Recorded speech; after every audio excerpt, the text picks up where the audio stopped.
যতক্ষণই শুনব পরিপূর্ণ মনোযোগ দিয়ে শুনব, কেননা এটা আল্লাহর আদেশ। ইদা কুরিয়াল কোরআন ফাসতামিউ লাহ। দ্বিতীয় আল্লাহর আদেশ হলো আনসিতু, পরিবেশটাকে বিলকুল আওয়াজহীন রাখো। তাইলেই কোরআনে আমাদেরকে বুঝাইতে চাইতেছেন লাআল্লাকুম তুরহামুন, তাইলেই কিন্তু আমরা পুরস্কারের অধিকারী হব। আর কথা লম্বাও হবে না, অল্প সময় কথা হবে। এটারও একটা কারণ আছে।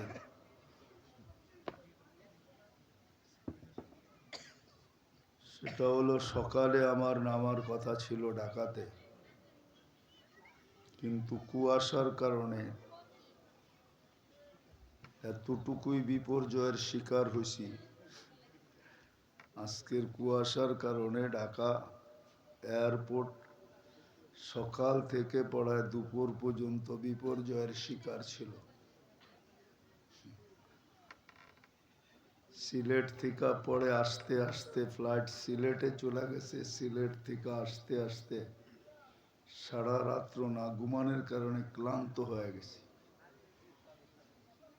চাইছিলাম আসবো না, কিন্তু মাদ্রাসার দিকে দেখা কমসে কম উপস্থিতি হলেও আপনারা বুঝবেন যে এরা আসলেই আমাদেরকে দাওয়াত দিছিল। কিন্তু প্রাকৃতিক দুর্যোগ যেটা মানুষ বলে, ওটা মানুষের হাতে না, ওটা আল্লাহর হাতে। ওটা বলার কারো সুযোগ নাই কখন কি রূপে আসে। এই জন্য কথা লম্বা হবে না, খুব অল্প হবে। কিন্তু আশা করি যদি আল্লাহর হুকুম পুরা করে শুনি তাহলে অল্প কথাই যথেষ্ট হবে। প্রশ্নও বলতে পারেন, কথা বলার ভঙ্গিও বলতে পারেন। সৃষ্টির সেরা হিসাবে, সৃষ্টির ভিতরে সবচেয়ে দামি, সবচেয়ে বেশি বিবেক বুদ্ধি হিসাবে মানুষ সৃষ্টির ভিতরে সেরা। সত্য তো?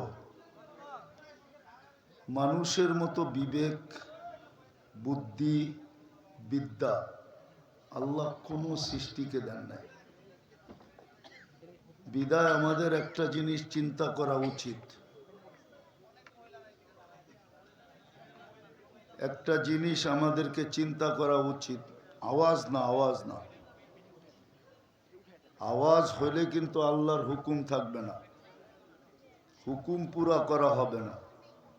কেননা শয়তান চাবে না আমরা আজকে পুরস্কার নিয়ে উঠি।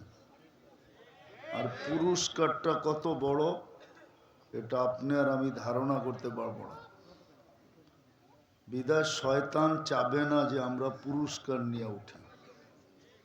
এই জন্য হট্টগোল করাবে, হই হুল্লা হবে, আওয়াজ হবে। কিন্তু আল্লাহর আদেশ হলো আনসিতু, বিলকুল চুপ। আল্লাহর আদেশ হলো ফাসতামিউ, পরিপূর্ণ মনোযোগ দিয়ে শোনো।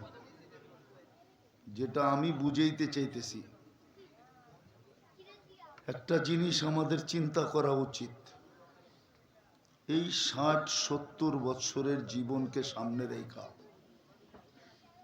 কেননা 70-এর বেশি, 60-এর বেশি যারা থাকবে তাদেরকে প্রত্যেক এলাকায় হাতের করে গোনা যায়। আর আল্লাহ রসুলের কথা সত্য, আমার উম্মতি বাইনা 60 ও 70। আমরা 60-70 বৎসরই দুনিয়াতে থাকব। এই 60-70 বৎসরকে সামনে রেখা আমাদের একটা ভাবা উচিত যে আমি এইখানে অর্জন করলাম কি, আর ওইখানের জন্য অর্জন করলাম কি। এইখানে থাকবো 60-70 বৎসর, আর ওইখানে থাকবো চিরদিন। বুঝাইতে মনে হয় পারি না। এইখানের জন্য আমি কতটুকু অর্জন করলাম, মানুষ দেখে এইখানে কতটুকু অর্জন করলো। এইখানে যতই অর্জন করুক না কেন, যতই অর্জন করুক না কেন, সত্য তো এটাই, মৃত্যুর ওই কথাই সত্য হবে যেটা মরার সাথে সাথে ফেরেশতা কানে ধ্বনি দিবে। ফেরেশতা বলবে যাহাবাতিল আমওয়াল, তোমার সমস্ত অর্জন হাতছাড়া। শিক্ষিতের শিক্ষা হাতছাড়া, দীক্ষিতের দীক্ষা হাতছাড়া, টাকাওয়ালার টাকা হাতছাড়া, সম্পত্তিওয়ালার সম্পত্তি হাতছাড়া, ফ্যাক্টরিওয়ালার ফ্যাক্টরি হাতছাড়া, পদালার পদ হাতছাড়া। ফেরেশতার কথাই সত্য হবে, মরার সাথে সাথে কানে ধ্বনি দিবে, মরণ লগ্নেই কানে ধ্বনি দিবে, যাহাবাতিল আমওয়াল, তোমার এইখানের অর্জন হাতছাড়া। এই জন্যই তো সত্য, মানুষ দেখে যে মানুষ খালি হাত গেল, অথচ হাজারো কোটি টাকার মালিক, লক্ষ কোটি টাকার মালিক, কিন্তু দুনিয়ার থেকে খালি হাত চায়। মৃত্যু লগ্নে ফেরেশতা কানে ধ্বনি দিবে, যাহাবাতিল আমওয়াল, তোমার সমস্ত অর্জন হাতছাড়া। এই জন্য আমাদের চিন্তা করা উচিত, এই 60-70 বৎসরের জীবনের জন্য আমি অর্জন করলাম কতটুকু। পাশাপাশি চিন্তা করা উচিত যে মৃত্যুর পরে যে আমার চিরদিনের জীবন আসতেছে, ওটার জন্য আমার অর্জন কতটুকু। 1 নম্বর এটা। 2 নম্বর চিন্তা করা উচিত যে আমি এই 60-70 বৎসরের জীবনে একটু ভালো খাওয়ার জন্য, একটু ভালো পড়ার জন্য, একটু ভালো পরিবেশে থাকার জন্য, একটু মাথা উঁচা করে চলার জন্য আমি কতটুকু পরিশ্রম করি। আর যেখানে আমি চিরদিন থাকব, আল্লাহ করে যদি মিলা গেল জান্নাত, আর আল্লাহ আমাদেরকে জান্নাত দিতেই চান, নাইলে মুসলমানের ঘরে কেন পাঠাবেন? আল্লাহ যদি জান্নাত দিতে না চাইতেন, তাহলে আপনাকে আমাকে উম্মতে মুহাম্মদী বানাইতেন কেন? এত বড় ভাগ্য কেন আপনার আর আমার করতেন? জানি না উদাহরণ দিলে বুঝে আসবে কিনা। যদি আমাদের ভাগ্য বড় নাই হইতো, আর আল্লাহ যদি জান্নাত আমাদেরকে দিতে নাই চাইতেন, তাহলে প্রতিদিন রাত্রে আমাদেরকে ডাইকা ডাইকা গুনাহ মাফ করতে কেন চান? প্রতি রাত্রে 3 ভাগের 1 ভাগ অতিবাহিত হয়ে যাইতে দেরি, আল্লাহ প্রথম আকাশে এসে ডাকতে দেরি করেন না, হাল মিন মুস্তাগফির, কে আসিস গুনার বোঝা নিয়া? আমি চলে আসছি, হাত উঠাইতে দেরি, মাফ করতে দেরি করব না। কিন্তু আফসোস তো এখানেই, এই মজমারি কয়জন ডেলি হাত উঠায়? কয়জনই ঘুমের আগে শুধু হাতটা উঠায় বলে আমি উঠাইলাম, আপনি নাকি মাফ করতে চলে আসছেন, আমি কিন্তু মাপ পাওয়ার জন্য হাত উঠাইলাম। এই কথাটা কয়জন বলে? বিধায় আমাদের চিন্তা করা কিন্তু উচিত। 2টা জিনিস বুঝাইলাম, যে আমি এই 60-70 বৎসরের জন্য অর্জন করলাম কতটুকু। কিন্তু মৃত্যু লগ্নে তো আমার কানে ধ্বনি আসবে, যাহাবাতিল আমওয়াল, তোমার সব হাতছাড়া। আর যেখানে আমি চিরদিন থাকব, ওইখানের জন্য আমার অর্জন কতটুকু, আমি কতটুকু অর্জন করলাম। এটাও যোগ করা যায়, এইখানের চাহিদার কতটুকু, এইখানের চাহিদা কতটুকু। পেট ভরে গেলে আর খাওয়া যায় না, সোনা নিয়ে আসলো। কি পান্থা ভাত আর মরিচ পোড়া দিয়া যদি পেট ভরা যায়, তারপরে যদি চাইনিজও আনে ওটাও পেটের ভিতরে ঢুকানো যাবে না। আর জান্নাতে তো এক এক বৈঠকে 70,000 প্লেট খাবে, একদিকে খাবে আরেক দিকে ঢেক দিবে আর খালি হয়ে যাবে। দুনিয়ার বড় বড় শিল্পপতি আছে, ডেলি যদি 20-12 কাপড় চেঞ্জ করে তো বাড়িওয়ালারই বলবে পাবনায় নিয়ে যাওয়া মনে হয় দরকার, নাইলে ঘন্টায় ঘন্টায় কাপড় কেন চেঞ্জ করে। কিন্তু সে যদি বলে যে আমার তো অর্থ আছে, সমর্থ আছে, আমি চেঞ্জ করলে অসুবিধা কি, কর্মচারী সবাই মানলেও কিন্তু বাড়িওয়ালারা মানবে না, বলবে মাথাটা মনে হয় কেমন কেমন হয়ে গেছে, নাইলে ডেলি 20 বার কেন কাপড় চেঞ্জ করে। জান্নাতে তো 70 বার চেঞ্জ করবে। দুনিয়ায় তো 2 রুম হইলে চলে, স্বামী স্ত্রী একটা বাচ্চা 2 রুম হইলেও বেশি, ঠিক না? বেশি না?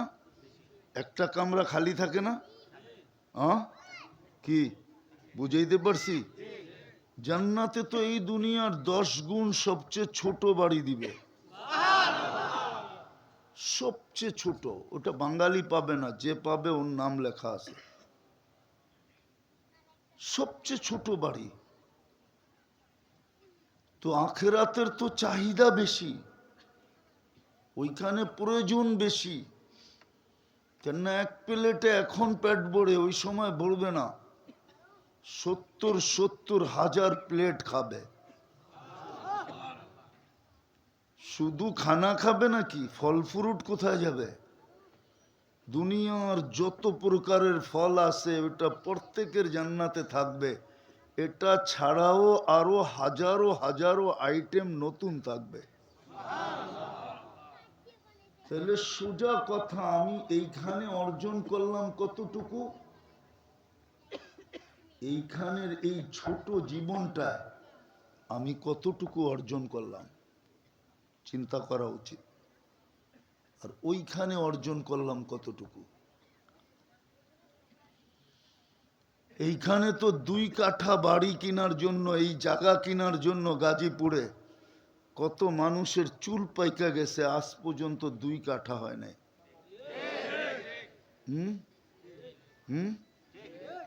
হইলেও শুধু জায়গাটা হয়েছে, কোনো মতে একটা টিন শেড হয়েছে, কিন্তু একটু 2টা ইট বসানোর সুযোগ এখনো হয় নাই।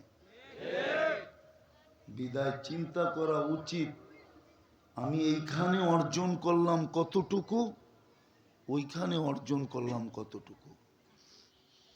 এইখানে অর্জন করার জন্য মাথার গাম পায়ে ফেললাম কতটুকু, আর ওইখানে অর্জন করার জন্য মাথার গাম পায়ে ফেললাম কতটুকু। এইখানের প্রয়োজন তো অল্প, অল্পতে মিটা যায়, ওইখানের প্রয়োজন তো অল্পতে মিটবে না, অসীম প্রয়োজন, সীমাহীন প্রয়োজন হবে। বললাম না আজকে 2 রুমে চলে, জান্নাতে 2 রুমে চলবে না, 2 রুমে চলবে না।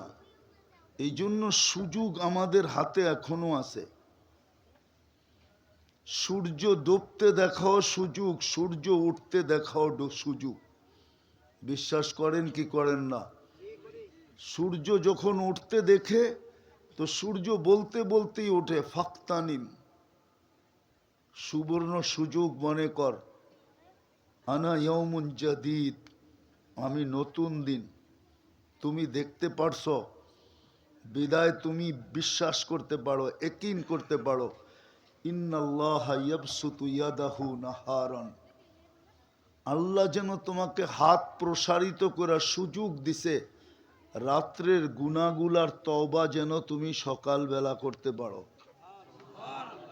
আবার যখন ডুবতে দেখে তখনও সুবর্ণ সুযোগ, আল্লাহ সুযোগ দিছে, ইয়াবসুতু ইয়াদাহু লাইলান হাত্তা ইয়াতুবা মাসিআন নাহার, সারা দিন যে গুনাহ করলো রাতের অন্ধকারে যেন মাপ চায়া ক্লিন করতে পারে। তাইলে দিন দেখতে পারা এটাও সুযোগ, রাত দেখতে পারা এটাও সুযোগ, কিন্তু সত্য এটাও কিন্তু দুনিয়ার কোনো পরিচয় কিন্তু এখানে চলবে না। যদি চলতো তাহলে কোরআনে এতগুলা দৃষ্টান্ত আমাদেরকে কোনোদিন শিখাইতেন না। কোরআনে এক একটার মেসাল দিয়া, দৃষ্টান্ত দিয়ে আল্লাহ বুঝাইছেন যে রাজত্বের মালিক হলেই যদি চলতো তাইলে নমরুদ বড় মর্যাদাশালী হতো, ফেরাউন তো আরো বড় মর্যাদাশালী হতো। বিদায় রাজত্বের পরিচয় আমাদের কাছে চলবে না। মন্ত্রিত্বের পরিচয় যদি চলতো তাহলে হামান সবচেয়ে বড় মর্যাদাশালী হতো। সম্পদের পরিচয় যদি চলতো তাহলে কারুন সবচেয়ে বড় মর্যাদাশালী হতো। বাপ বেটার সম্পর্ক যদি চলতো তাহলে নূহ আলাইহিস ইসলামের ছেলেরও বিরাট বড় মর্যাদা হতো। স্বামী স্ত্রীর সম্পর্ক যদি চলতো তাহলে লূত আলাইহিস ইসলাম আর নূহ আলাইহিস ইসলামের স্ত্রী দ্বয়েরও বিশাল বিশাল মর্যাদা হইতো। আরো সম্পর্ক, চাচা বাতিজার সম্পর্ক যদি হইতো, হ্যাঁ, বাপ ছেলের সম্পর্ক যদি চলতো তাহলে ইব্রাহিম আলাইহিস ইসলামের আব্বার বিশাল বড় মর্যাদা হইতো। চাচা বাতিজার সম্পর্ক যদি চলতো তাহলে আবু তালেবের কবর আজকে কাউকে কাঁদাইতো না। যেই আবু তালেবের কবর দেখে তার চোখ দিয়া পানি চলে আসে যে দুজাহানের বাদশার চাচা তো হইল বটে, সৃষ্টির সর্দারের চাচা তো হইল বটে, সমস্ত নবীদেরও নবী, রসুলদেরও রসুল, বরং সমস্ত রসুল নবীদের ইমাম সর্দার, ওনার চাচা তো জাহান্নামে যেত না। যদি সোসাইটি চলতো তাহলে মক্কার কারো জাহান্নামে যাওয়ার সুযোগ ছিল না। মক্কার চেয়ে উত্তম জমিন আর সোসাইটি আল্লাহ তৈরি করেন না আর করবেন না। যদি বংশ পরিচয় চলতো তাহলে কোরাইশি কোনো দিন জাহান্নামে যেত না। বোঝা গেল দুনিয়ার কোনো পরিচয় চলবে না। এই জন্য আসেন ভাবি, আর লম্বা করতে চাইতেছে না, শরীর অনুমতি দিতেছে না, ভাবি যে আমি এইখানে কতটুকু অর্জন করলাম, ওইখানে কতটুকু অর্জন করলাম। বলে চিন্তা করলে কোনো কাজে দিবে? হতে পারে চিন্তা আপনার ভিতরে ঢেউ তৈরি করবে, ঢেউ। চিন্তা আপনার ভিতরে অনুসূচনা তৈরি করবে, ঢেউ তৈরি করবে, ঢেউ। আমি হাদিস দিতেছি, হাদিসে কুদসি, আল্লাহর বাণী। যদি যুবকের ভিতরে ঢেউ তৈরি হলো যে হায় কিছুই তো করতে পারলাম না, শুধু মোবাইল আর নেটের পিছনে এদিক ওদিক করে সব কিছু বিনাশ করে দিলাম, হায় যদি বাহির হলো হায়, তাহলে আমি হাদিস দিতেছি, ফালাম্মা তায়াক্কানতা বিল বাওয়ার ওয়া দানানতা আন্নাকা মিন আহলিন নার মানাহতু ইলাইকা রিদওয়ানি ওয়াল্লাইতু ইলাইকা গুফরানি কুলতু লাকা লা তাহজান গফারতু লাকা যুনুবা ওয়াল আওসার ওয়ালি আজলিকা সাম্মাইতু নফসি আল আজিজুল গফফার। আফসোস যদি আরবি জানতাম। আল্লাহর সাথে সাথে বলে তোর হায় বলা বা তোর আহ বা তোর ঢেউ তোর পর্যন্ত সীমিত রয় নাই, আমার আরো সে আইসা ধাক্কা দিয়া দিছে, আমার আরো সে হিট করছে, আমি রেজার চাদর দিয়ে তোকে ডাইকা দিলাম, মাগফিরাতে ডুবায়া দিলাম। ছুটা আইসা পিঠে হাত বুলান আর বলেন চিন্তার কোনো কারণ নাই, তোর আফসোস তোর গুনাহকে মিটায়া দিছে। এই জন্যই আমি আজিজুল গফফার। এই জন্যই তো আদম আলাইহিস সালাম বলেন আমার থেকে উম্মতে মুহাম্মাদির সাথে আল্লাহর 100 গুণ না, 1000 গুণ না, 1,00,000 গুণ না, কোটি গুণ বেশি ভালোবাসা। আমি একটা ভুল করছি, কতদিন পর্যন্ত আমাকে কাঁদাইছেন, আর কত দিন পরে যে আমার গুনাহ মাফ হয়েছে। কোনো রেওয়ায়তে আছে 250 বৎসর, কোনোটা আছে 200 বৎসর, আর কমসে কম 150 বৎসর কাদার পরে, 150 বৎসর কাদার পরে মাফ হয়েছে। কিন্তু আমাদেরা সারা দিন গুনাহ করি, সারা রাত্র ডাইকা ডাইকা মাফ করে, শুধু হাত উঠাইলেই চলে। তাইলে এটা ভালোবাসা না তো কি? শেষ কথা বলতেছি, এটাও সত্য, মৌত কার কখন আসবে কেউ জানে না। সুস্থ আগে মরবে না অসুস্থ আগে মরবে, রুগী আগে মরবে না ডাক্তার আগে মরবে। কত রুগী তো পাওয়া যায় বাজারে ঘুরা বেড়ায়, অথচ যেই ডাক্তার লেখা দিছিল যে 1 মাস বাঁচবে, ওই ডাক্তার 1 মাসের আগে কবরে চলে গেছে। নাই এরকম? মৌত কার কখন আসবে কেউ জানি না। আজকে সূর্য গাজীপুরে বলতে বলতে ডুবছে, লান আউদ ফি হায়াতিকা আবাদা। হতে পারে কাল সকালে আর কেউ আমাকে তোমরা উঠতে দেখবে না। বলে সূর্য কি মরা যাবে? না, সূর্য মরবে না। হতে পারে আমরাই মরে যেতে পারি। দুনিয়া এরকম শহর আছে, গত ডিসেম্বরে, এই ডিসেম্বর না আগের ডিসেম্বরে, 24 ডিসেম্বরে, 24 না 23 ডিসেম্বরে তুর্কিতে এক রাত্রে 1.5 লক্ষ লোক মারা গেছে। ভূমিকম্পে এক শহর মাটির সাথে মিশা গেছে। বিদায় যুবক পায়ে হাত দিয়া বলি, এটা ভাইব না, তুমি আরো অনেক দিন সুযোগ পাবে। যদি সুযোগই পাইতে তো স্বয়ং আল্লাহ তোমার কানে ধ্বনি দিত না। আল্লাহ ডেলি দলি দেয়, শাবাব লা ইয়াক্তারুকা শাবাবুকা, যুবক যৌবন যেন তোকে বিমুখ না করে। কাম্মিন শাব সাকাক সাবাকাকা ইলাল মৌত, কত যুবককেই তো আমরা যৌবন সহ কবরের কোলে শোয়ায় দিছি। 5 তারিখের আন্দোলনের আগে যতজন মারা গেছে বেশিরভাগই তো যুবক না? যুবক না? কয়জন বৃদ্ধ মারা গেছে? সবই তো বিলকুল তাজা তাজা যুবক, ঠিক না? সত্য এটাই।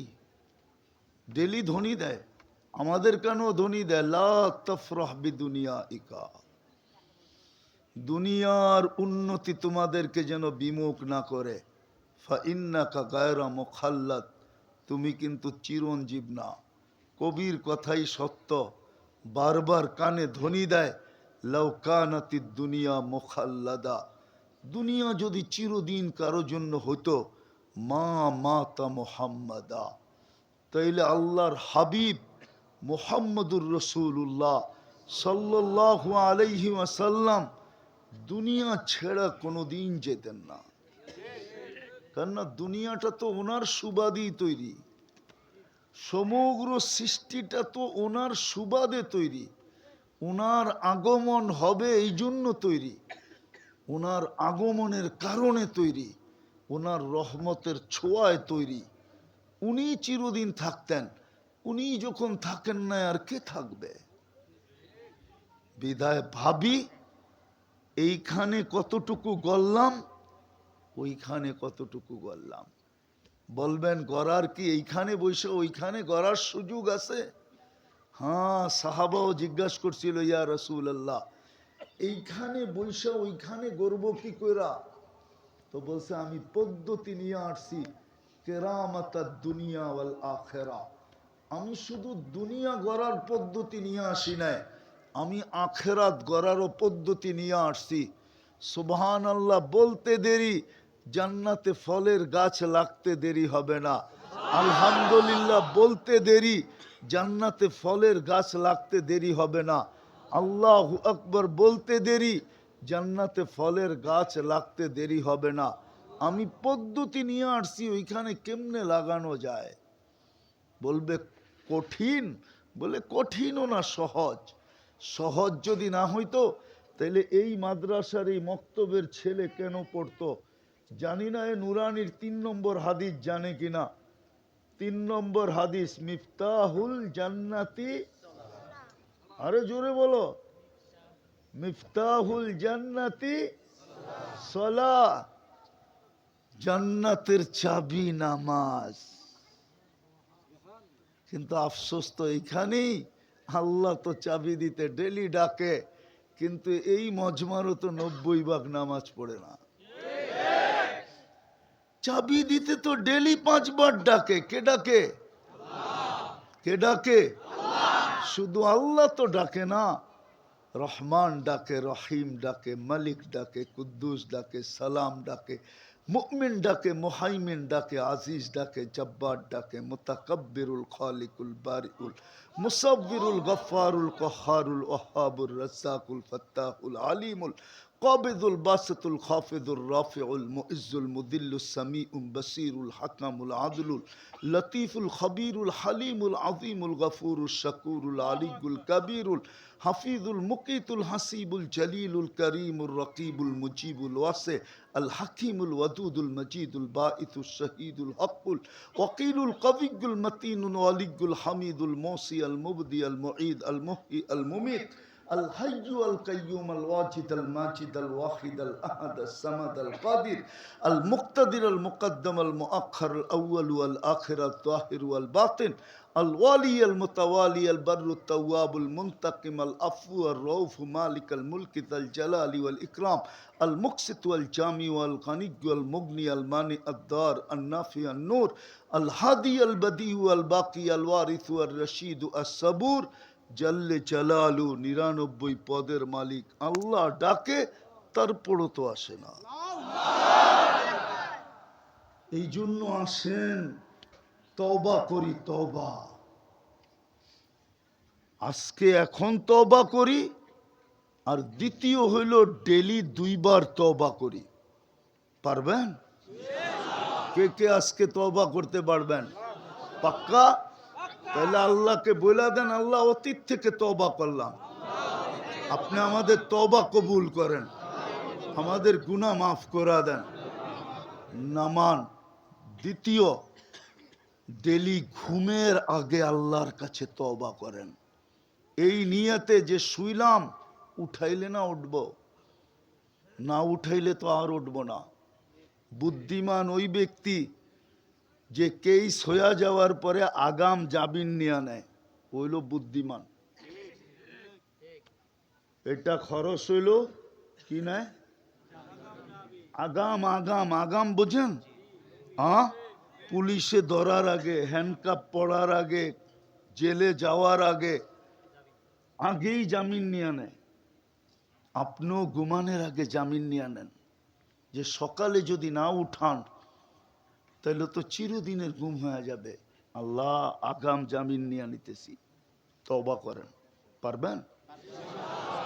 ঘুমেরতে উঠা আবার তওবা করেন, বলবে এটা আবার কোন আগাম? এটাও আগাম জামিন। কেননা আজকে সূর্য আপনি ডুবতে দেখবেন কি দেখবেন না এটা তো জানেন না, বিদায় আগামী নিয়ে নেন। পারবেন? আর সর্বশেষ, আজকের থেকে মসজিদ ভরা দেন, এর চেয়ে বড় অপরাধ কিচ্ছু নাই। আপনার বিবেকের কাছে আপনি প্রশ্ন করেন, আপনার কর্মস্থলের মালিক আপনাকে ডেলি 5 বার ডাকলো, আর আপনি শোনা সত্ত্বেও ভ্রুক্ষেপ করলেন না, তাকাইলেন না, কানেই নিলেন না, না শোনারই ভান ধরলেন। বলেন কোন দয়ালু মালিক আছে আপনাকে চাকরিতে রাখবে? আল্লাহ তো ডেলি 5 বার ডাকে আপনাকে, কানে ধ্বনি আসে না? আসে না? আজানের আওয়াজ আসে না? আসে না? তারপরও তো আপনাকে পালতেছে। ডেলি 500 লিটার 550 লিটার অক্সিজেন দিতেছে, ডেলি স্বাভাবিক শ্বাস নিতে দিতেছে। আপনি জানেন স্বাভাবিক শ্বাস নেওয়ার দাম কত?